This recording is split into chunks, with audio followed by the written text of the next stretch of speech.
સુરતની SOG police અને ઓલપાડ પોલીસે દરિયાઈ માર્ગે થતા ડ્રગ્સ સ્મગલિંગના રેકેટનો પર્દાફાશ કર્યો છે. ડબરીના દરિયા કિનારેથી 9.4 કિલો હાઈ પ્યોરિટી ચરસ ઝડપી પાડ્યું છે. અગાઉ પણ સુવર્લીના દરિયા કિનારેથી મોટા પ્રમાણમાં ચરસના પેકેટ લાવારીસ હાલતમાં મળી આવ્યા હતા. સુરત ગ્રામ્ય જિલ્લામાં નાર્કોટિક્સની બદીને સંપૂર્ણ નિસ્ત નાબૂદ કરવા માટે સુરત ગ્રામ્યના અન્ય રાજ્યોમાંથી તેમજ દરિયાઈ માર્ગે ચોરી છુપીથી નાર્કોટિક્સ લાવી સુરત ગ્રામ્યમાં ઘુસાડી યુવાધનને નશાના અંધકારમાં ધકેલવાની પ્રવૃત્તિ કરતા ઈસમો પર વોચ રાખવામાં આવી રહી છે. આવી પ્રવૃત્તિ અટકાવવા કડા ખાતે ઝુંબેશ સ્વરૂપે કામગીરી કરવામાં આવી રહી છે.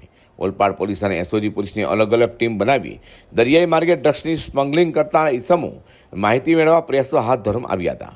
પોલીસે હ્યુમન સોર્સના આધારે ડભારી દરિયા કિનારે આવેલા ખોડિયાલ માતાના મંદિરથી ઉત્તર દિશા તરફ આશરે 1 કિલોમીટર અંતરે દરિયા કિનારેથી એક વાદળી કલરના નાના મીણિયા કોથળામાં 13.26 લાખ રૂપિયાનું 9.4 કિલોગ્રામ ચરસનો જથ્થો સુરત ગ્રામ્યમાં ઘુસાડે તે પહેલા જ પકડી પાડવામાં આવ્યો હતો.